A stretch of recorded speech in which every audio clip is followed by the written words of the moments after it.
Salut à tous, content de vous retrouver. Aujourd'hui, j'avais envie de faire une vidéo parce que je reçois déjà pas mal de messages privés par rapport à ça et j'ai des petits débats dans le Discord avec certains potes pour savoir quel budget il faut aujourd'hui, maintenant, avec le nouveau gameplay pour aller jouer la Cap 240 sur le long terme. Et j'insiste bien sur le long terme parce qu'on pourrait prendre, comme avant, 5 joueurs, mais au bout d'une semaine, c'est fini. On devrait ressortir un petit peu la CB ou racheter d'autres joueurs. Donc là, j'ai essayé de jauger le budget qu'il faut pour jouer la Cap 240 long terme. C'est difficile de jauger à peu près le nombre de joueurs qu'il faudra, c'est pour ça que j'ai regardé pour me donner une idée le nombre de joueurs que j'ai utilisé sur mes 3 dernières Game Week et j'en ai utilisé 12. C'est pas non plus super représentatif parce que j'ai la chance d'avoir une belle profondeur, j'aurais je pense pu en utiliser moins, mais voilà, ça me donne une idée et je pense qu'entre 12 et 15 joueurs pour jouer plus ou moins long terme la division Cap 240 rare, c'est pas déconnant, sachant qu'il y aura les blessés, les suspendus, les joueurs qui sortiront du cap quand on en alignera un. Et peut-être que l'autre passera plus trop dans le cap. Et il y a aussi les match-up pourris. Si votre joueur va jouer contre une très grosse équipe à l'extérieur, on va éviter de l'aligner, on va plutôt aligner un autre. Donc voilà, c'est pour ça qu'il faut plusieurs joueurs au même poste. Je vais vous montrer des profils différents que je trouve plus ou moins intéressants. C'est pour aussi me donner une idée globale du budget parce que certains joueurs, je pourrais prendre le prix pour faire le calcul après. C'est pas des joueurs que je vous dis de prendre, surtout pas, même il y en a que je connais pas. C'est vraiment des exemples que j'ai pris pour faire une corrélation entre le prix et le ESO5 et vous montrer le type de profil que je voulais vous montrer. Donc tout de suite on y va. Voilà, je me suis rapt ici pour laisser place à l'écran. On va aller voir dans Scouting, Player Ranking. Pour les profils de joueurs, vous verrez, je pense que c'est intéressant d'avoir des profils quand même un peu différents avec plus ou moins d'écart entre les scores. Mais d'abord pour les gardiens, j'ai pris un budget qui pour moi est assez réaliste de 0.3. Moi j'ai un gardien à 0.3, donc c'est le bon exemple, c'est Stéphane Frey. Je sais que pour certains, il est un peu vieux, donc je vais vous en donner d'autres par exemple. Mais vous pouvez voir qu'il y a Etienne Vaessen, Jérémy Ledesma, il y a Simon Mignolet, Ivasic qui vient de revenir, même s'il en a pris 5. Il y a Soria aussi qui est pas mal. Il y a Zubuk qui est un gardien qui joue en Amérique du Sud. Il y a Rehman qui joue en Bundesliga 2. Je pense qu'il y a pas mal de gardiens intéressants, que ce soit en MLS, peut-être en Argentine aussi. En Bundesliga 2, Liga 2, Ligue 2 même. Il y a Mandrea, il me semble, que j'ai vu, qui est pas très cher non plus. Ouais, Andrea, le gardien de Caen. Il y a Baudard aussi, même si je ne connais pas trop la situation. Il y a Kofi.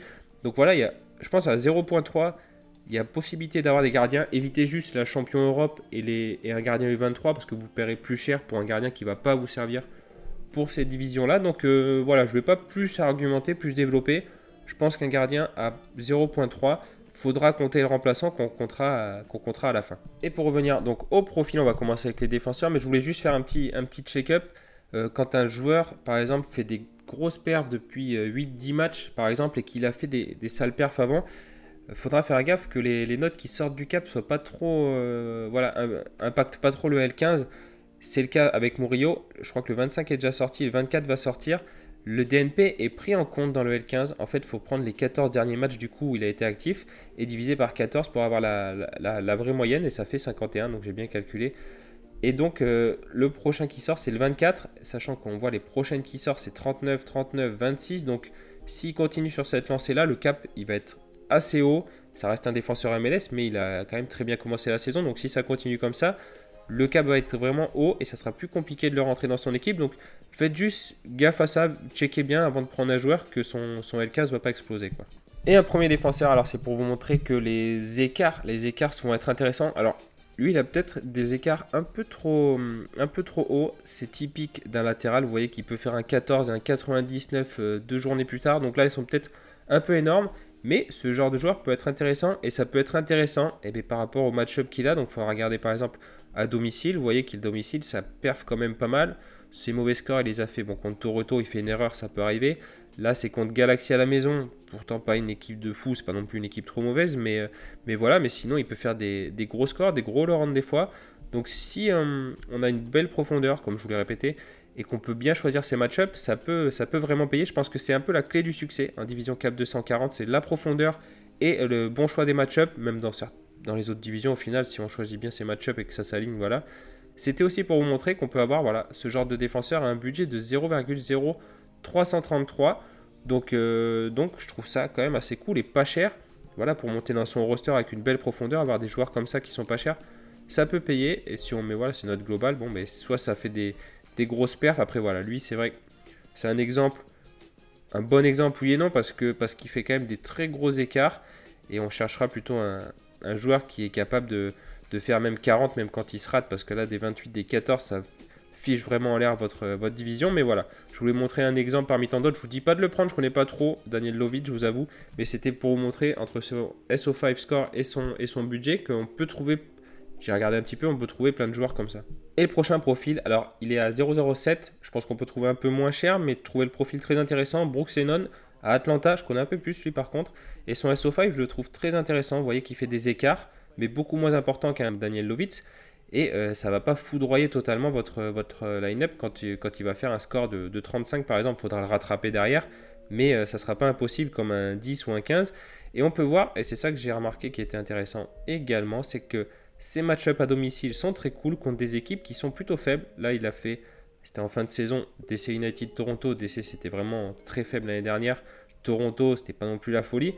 Et là, cette année, c'est contre Saint-José qui, pareil, a une défense qui est un peu perméable. Contre Portland, il aurait pu, ils ont mis 5 buts, mais ça l'a pas fait. Donc, je trouve, voilà, ce genre de profil intéressant, un peu plus cher. Je pense qu'on peut en trouver des moins chers, mais c'est quand même assez cool. Le cap est de 52, il est un poil haut. Mais je pense que voilà, en regardant, en scoutant vraiment bien, on peut trouver des caps un peu plus faibles pour les mêmes prix, voire un peu moins. Et un autre profil, un peu similaire, un peu plus faible, il a un 15 de 48, il coûte 0,0280, donc c'est ça que je voulais aussi mettre en avant. Les moyennes, c'est 0,0230 sur les 3 derniers jours, donc on peut l'avoir dans ces prix-là. C'est titulaire, c'est pas cher, ça a 33 ans, bien sûr le L15 est beaucoup moins fou. Mais ce que je voulais pointer du doigt, c'est que des joueurs comme ça, dans la profondeur, c'est quand même assez cool. Déjà à domicile, on voit qu'il fera souvent plus que son 48. Et plus spécialement contre des adversaires assez faibles comme Minnesota, DC United, Portland cette année. Il a galéré contre Cincinnati, contre Austin. Donc voilà, à aligner selon les match-ups qu'il aura. Je pense que c'est mieux d'avoir... Enfin moi, c'est mon avis perso, je préférerais avoir une grosse majorité de joueurs qui n'ont pas des écarts comme Daniel Lovic, que je vous ai montré en premier.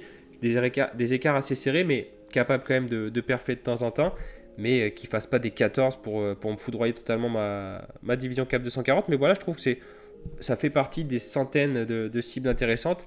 À ce prix-là, c'est quand même assez cool d'avoir voilà, un Marcelo Silva dans son roster. Et un Marcelo Silva, voilà, il y en a plein d'autres des comme ça, que ce soit en MLS ou même en Europe. Et je voulais vous montrer vite fait le cas Facundo Mosia, quand un joueur sort du banc, c'est-à-dire qu'il a accumulé quelques 25, 30 assez souvent, là vous pouvez voir que c'est le cas, il a accumulé des scores un peu pourris, et il sort du banc, il a pris la place de Gustavo Velasquez, donc je connais la situation de Facundo Mosia parce que je suis de près, je l'ai, et j'ai les 3 défenseurs de Newell's, comme ça s'il y a rotation j'ai assuré, mais du coup il est sorti du banc, il a fait 2 matchs excellents. Pas dit qu'il continue comme ça, son cap va augmenter au fur et à mesure, mais quand même on a le temps de voir quelques matchs, on a le temps de profiter un petit peu de son cap faible qui est de 48. Je l'ai encore aligné dans ma cap 240 et je l'alignerai je pense la prochaine.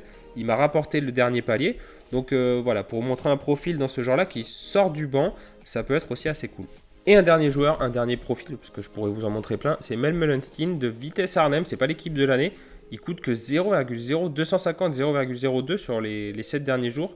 On peut voir que les écarts sont assez resserrés, donc ça c'est assez cool. Et ce que je trouvais assez cool, et c'est à chaque fois il faudra garder ça, je pense, après c'est un conseil que je vous donne, vous en faites ce que vous voulez, mais c'est de voir à l'occasion de quel match il fait des bons scores. Bon là il a fait un bon score contre le PSV, c'est un peu, vous allez voir, c'est pas forcément tout le temps le cas. Contre l'AZ 48 c'est pas trop mal, mais c'est moins bien que voilà, des 60.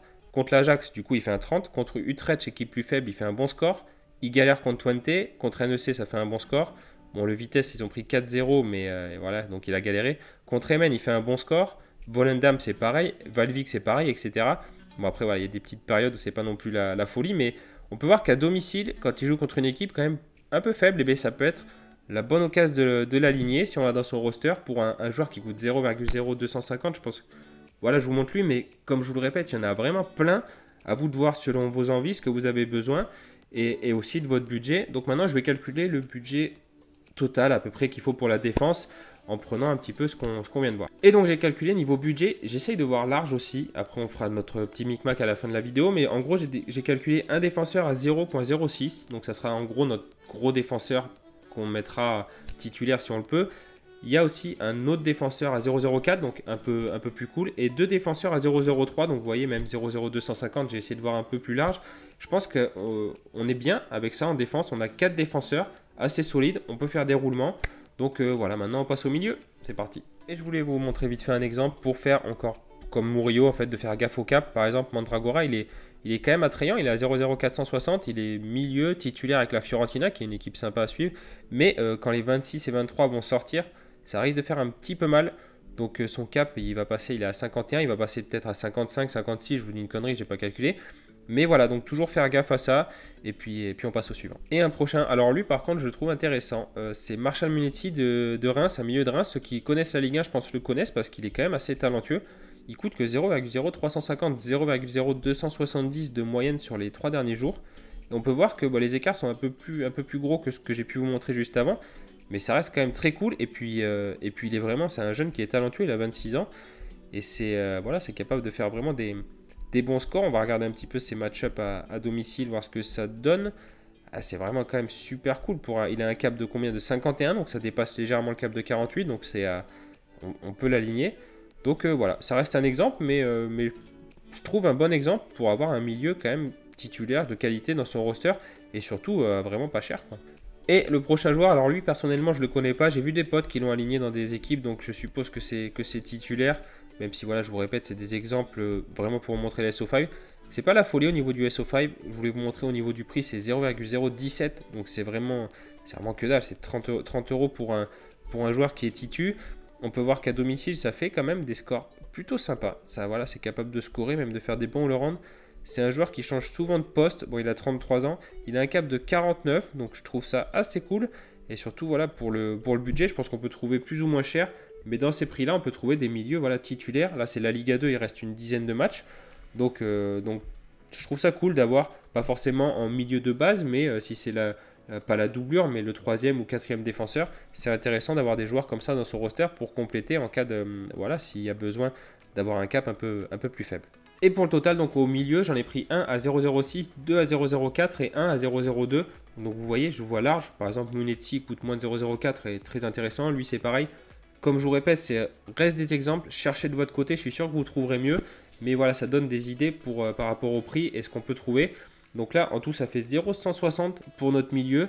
4 milieux, on peut voir venir. Donc je trouve assez cool. Et on passe maintenant aux attaquants. C'est parti. Alors en attaque, je pense que ce qui est cool, c'est d'aller chercher 2 titulaires. Après, peut-être améliorer en fonction au fur et à mesure que vous chopez des paliers. Mais de se fixer sur de base 2 titulaires indiscutables et de le placer en premier dans votre cap 240. Parce que c'est les joueurs qui seront les plus chers. Donc je pense que 2 attaquants titulaires, à part si vous n'avez vraiment pas de bol que les 2 se blessent, etc. Ça peut être cool pour commencer. Ça sera mieux d'en avoir 3, bien entendu. Je ne sais pas si j'en ai mis 3. Ouais, j'en ai prévu 3, vous voyez. Mais déjà, 2 gros. Si vous en avez 2 gros, c'est assez cool. Là, il est au floor price à 120. Je pense qu'on peut le négocier même plus bas. On peut le négocier vers les 0,100, 0,09 même. Les derniers sont partis il y a quelques temps. Mais vraiment bas à 0,0643. Donc c'est le genre de joueur. Je voulais vous montrer. Je ne suis pas trop la Suisse. Après, il reste quand même pas mal de journées. Une dizaine aussi. Il a fait manquette au dernier match. Mais je voulais vous montrer son SO5 juste avant. C'est typiquement le genre de SO5 que je kiffe.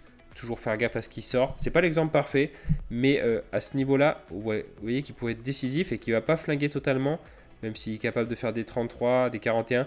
Après, c'est un mal pour un bien qui des fois il soit remplaçant ou qu'il se rate. Comme là, il s'est raté, il était même pas remplaçant parce que ça redescendra le cap. Là, il a un cap qui a 50, donc je trouve ça quand même assez cool. Un peu cher, je pense qu'il y a moyen de trouver moins cher, mais comme je vous ai dit, je préfère voir large.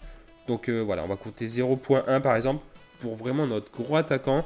Je ne sais pas ce que je vous ai réservé après. Si j'ai un petit Gregoric, vous allez voir. Gregoric, par exemple, c'est titulaire à Fribourg. C'est un peu moins bon que Okita. Alors lui, il est blessé, disciplinary. Je ne sais pas du tout c'est quoi sa situation. Bon, ça va être sûrement un petit carton. C'est peut-être accumulation de cartons jaunes. Ouais, il a l'air d'en avoir pris pas mal en peu de temps. Donc peut-être ça. Bon, à checker. Il y en a plein d'exemples comme ça. Je vous le répète, c'est pas des joueurs que je vous conseille. Mais c'est au niveau du SO5. C'est un attaquant. Ça fera des écarts comme ça. Après il fait des 26, des 24 des fois parce qu'il est rampe, là il revenait de blessure. Là un petit repos. Donc là même remplaçant. Mais voilà un petit remplat. En plus il est international, là il est fait remplat avec une internationale. Donc ce genre de profil SO5 est top. Et en plus vous pouvez voir qu'il est à 0,0650, 0,0587 même en moyenne. Donc je pense qu'on peut trouver à l'heure actuelle des attaquants dans ces prix-là qui sont titus. Ça ne sera pas des dingueries comme on peut dire, mais ça tiendra la route et quand ça marquera, ça sera cool et ça ne va pas sacrifier votre line-up si ça fait un 39 ou un 40. Et un autre, parce que je me suis lancé le défi d'en parler dans chacune de mes vidéos, mais c'est parce que c'est le joueur que j'utilise à toutes mes caps de 140. C'est un joueur qui a des cartes et il n'y a pas que lui qui est dans ce cas-là, des cartes milieu et attaquant. Et donc ça va être un joueur qui, là il a un cap de 244 et vous pouvez voir que ah oui, alors c'est intéressant à vous montrer. Il a fait, voilà, ça c'est ses scores 82-50 en milieu. Si vous pouvez voir qu'on prend l'attaque, c'est un peu moins fou. Donc il fera un peu moins de score, mais c'est la carte attaquant et qui coûte 0,0730. Donc je le trouve toujours intéressant. C'est un joueur qui pour moi va faire des jolis scores. Il a un cap de 44 uniquement. Donc c'est quand même super intéressant pour un attaquant pour ce prix-là. Et là, il aurait fait, vous voyez, sans l'erreur, il aurait fait un petit 60. Donc pour moi, il va faire des jolis scores cette année. C'est un joueur intéressant à voir. Il y en a d'autres dans ces situations-là. Il y a par exemple Romel Kyoto qui a des cartes milieu et attaquant. Et au niveau voilà, du cap, ça sera parfait. Au niveau du prix, c'est pas mal aussi. Donc voilà, je voulais vite fait passer dessus. Mais voilà, j'en ai parlé, comme dans chaque vidéo. Et c'est le défi que je me suis fixé. Et je vais vous faire vite fait une petite triplette d'attaquants à des budgets différents. Par exemple, il y a Isaac Mbenza. Charleroi, alors c'est 0,0220 sur les 3 derniers jours. Faut pas trop regarder le floor price. En rare, faut pas hésiter à négocier. C'est pas le joueur de l'année, mais en troisième, au niveau de la hiérarchie, je trouve quand même pas mal. Il est capable de faire des jolis perfs à domicile contre Bruges, par exemple là contre Coutray, contre Westerlo, donc contre des équipes pas fous. Donc encore un joueur en profondeur qu'on pourra aligner de temps en temps, qui pourra nous rapporter des points sympas. Je vous le répète pour la 20e fois, voilà, ça reste un exemple. Un autre, et là je ne vais pas déblatérer dessus parce que vous le connaissez, c'est Karl Toko Ekambi qui coûte 0,0550, qui est donc assez cool. Vous pouvez voir que c'est soit tout, soit rien, vous connaissez un petit peu, il a quand même des gros écarts, mais ça reste un attaquant. Et je le trouve quand même plutôt intéressant. Et le dernier, pour un autre attaquant à 0.1, même pas, c'est Thomas Müller. C'est pareil, vous le connaissez, il est quand même super cool. Moins de 0.1 et c'est quand même très fort. Des fois, il fera des remplats, c'est ça qui fait baisser son L15 parce qu'il a un L15 de 48. On peut voir que Toko Ekambi, je ne vous l'ai pas dit, c'est 47 et Mbenza, c'était 48. Donc voilà, encore 3 cibles intéressantes. Comme je vous le répète, il y en a vraiment plein. À vous de chercher, mais c'était voilà pour me donner une bonne idée du budget et du coup, on va aller regarder notre budget total. Donc pour les attaquants, j'ai pris 0.1 pour un attaquant, donc Thomas Müller ou Okita ou des joueurs comme ça. J'ai pris en doublure 0,05, vous voyez qu'on peut voir un Toko Ekambi, un mec comme ça. Et en troisième 0,0250 comme Mbenza. Ça fait 3 attaquants, donc c'est quand même assez cool. Ça fait 0,175 et au total, en tout et pour tout, je vous fais un roulement de tambour, je vous fais le bruitage que je mettrai au montage. Ça fait 0,795 à négocier. Je pense qu'on est entre les 0,7 et 0,8. On se rapproche plus des 0,7 parce qu'il y a des grosses marges de négociation en ce moment. Donc voilà, si vous pouvez tirer les prix encore plus bas, c'est cool. Mais je pense qu'à 0,7, 0,750, c'est pas déconnant. Pour un budget, on est assez réaliste. C'est un coût, je suis d'accord. Mais derrière, on est quand même tranquille pour plusieurs mois, je pense, même si, comme je vous l'ai dit au début de vidéo, il y aura quelques aménagements à faire. Je pense que voilà, c'est très réaliste pour commencer à se lancer sérieusement en cap de 140, aller chercher des paliers qui au fur et à mesure vous rembourseront ou vous feront améliorer votre équipe. Donc voilà, je vous remercie d'avoir regardé cette vidéo. J'espère que ça pourra vous aider ou vous donner quelques petites idées. Je vous souhaite une excellente journée. Je vous dis à très vite sur YouTube, sur Twitch aussi, que je mets juste en dessous de la vidéo. Passez une bonne journée. Salut.